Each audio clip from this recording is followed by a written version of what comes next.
Oke, baik, Mas Iqbal. Pertanyaan nanti iri Mas Iqbal kalau kita tidak bahas satu persatu wamen-wamen yang lain. Karena memang exposure-nya hanya ke Thomas Djiwandono. Menurut redaksi juga demikian. Nah, kalau kita lihat kepada sapaan yang akrab dan juga hangat, Masdar begitu. Masdar. Jadi Wamentan ini juga orang berpolitikan yang mana juga pada akhirnya masuk ke dalam kabinet begitu ya di era akhir Presiden Joko Widodo. Secara kredibilitas lagi, seperti apa Anda melihatnya? Ya, ini kan kalau bisa saya bilang ya anak ideologis Pak Prabowo ya. Jadi ketika beliau masuk sebenarnya kaget ya.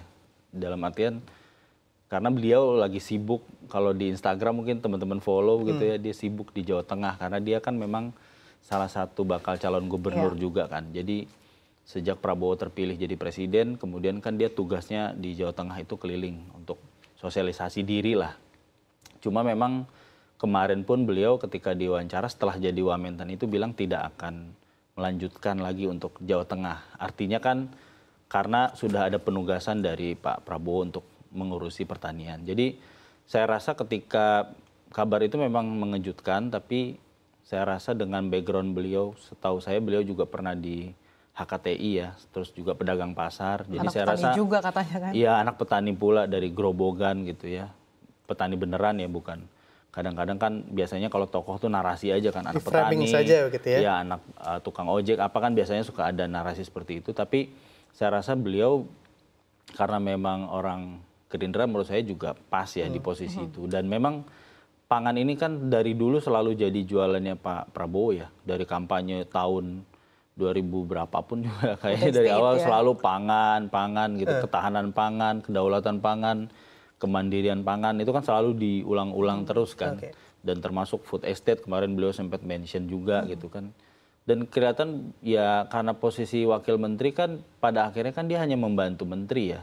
Toh juga keputusan apapun terkait regulasi nanti tetap di Pak Andi Amran Sulaiman juga gitu. Jadi saya rasa ya ini bagian dari melengkapi tim di Kementan sih.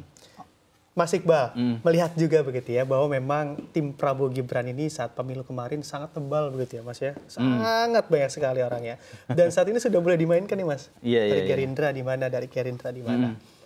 Apakah kalau kita lihat secara komposisi begitu ya, ini juga akan cukupkah orang-orang para pembantu Prabowo dan juga Gibran untuk menang menjadi pilpres dan untuk jadi presiden dan juga wapres masuk ke posisi-posisi strategis tanah air? Ya kalau sekarang kan dilihat ya pastilah koalisi Indonesia Maju yang akan mendapatkan pos-pos terlebih dahulu dong, karena kan mereka sebagai bagian dari koalisi kan. Biasanya mungkin saya nggak tahu hitung-hitungannya apa. Ada yang bilang waktu itu Pak Erlangga sempat bilang Golkar minta 5 menteri, kemudian Gerindra berapa menteri, tidak ada ini juga. Tapi kan biasanya dari segi kepantasan aja kan, misalkan sama aja ketika dulu Demokrat menang, kemudian ketika PDIP menang, kan tentu mereka akan dapat yang paling banyak kan. Dan posisi strategis itu bukan hanya menteri ya, bisa jadi duta besar atau misalkan direksi komisaris di BUMN tertentu gitu ya. Jadi memang pembagiannya akan mungkin akan semakin terlihat ya di beberapa waktu ke depan. Dan saya rasa itu jadi sesuatu yang wajar ya, karena dulu pun seperti itu kan, ketika eranya Pak Jokowi pun kita mengkritik misalkan ketika Abdi Sleng menjadi komisaris Telkom. Kan orang pasti ribut, apa hubungannya seorang musisi dengan Telkom?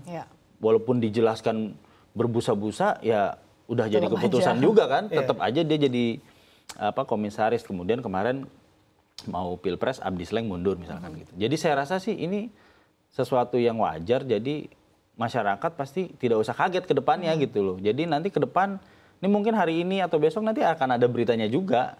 Politisi Gerindra atau politisi apa, jadi komisaris apa, jadi wamen apa, jadi menteri apa gitu. Tidak usah kaget, apakah ini juga menjadi jawaban dari pertanyaan saya sebelum jeda tadi, bahwa Thomas Djiwandono ini kan digadang-gadang menjadi Menteri Keuangan berikutnya. Karena kita tahu juga bahwa posisi Menteri Keuangan ini kan cukup santer dibicarakan gitu ya. Banyak sekali nama-nama yang sudah masuk dalam bursa, termasuk beberapa ekonom juga yang saat ini menjabat. Seperti apa Anda melihatnya? Kalau saya pikir karena status Thomas adalah orang partai, saya yakin juga Pak Prabowo tidak akan mungkin ya menunjuk beliau menjadi Menteri Keuangan. Tapi tadi kita lihat ya, tapi menurut saya sudah menjadi kisi-kisi nggak Mas ini kira-kira? Tetap aja mungkin beliau akan tetap di sana di wakil menteri, dan mungkin menterinya tetap akan dari orang lain ya. Maksudnya orang-orang yang dinilai kredibel, kemudian juga punya reputasi di global gitu. Itu tapi Thomas Diwandono apakah kredibel atau enggak nih Mas? Kredibel, cuman mungkin karena background dia orang partai, biasanya market itu selalu menandai seperti itu. Termasuk tadi cerita soal ada konflik of interest itu kan partai. Iya, orang partai gitu. Kita kan bukan di negara maju seperti Inggris atau di negara maju yang menteri keuangannya orang partai, nggak ada yang ribut. Kalau di kita pasti ribut. Ini aja wakil menteri aja udah ribut. Atau siapa tahu nanti jadi GBI gitu seperti bapaknya. Iya, gitu. bisa mungkin seperti itu. Menteri giveaway mungkin begitu kan. Itu, tapi saya rasa untuk menteri keuangan tidak akan sulit ya. Tidak akan orang partai dan orang, maksudnya itu pasti orang yang diterima oleh market, yang benar-benar bukan orang partai. Kan selalu ada image itu kan. Oh ini dia teknokrat, oh dia profesional, oh dia orang partai gitu kan. Itu selalu jadi perdebatan ya. Tapi kita lihatlah kerjanya seperti apa.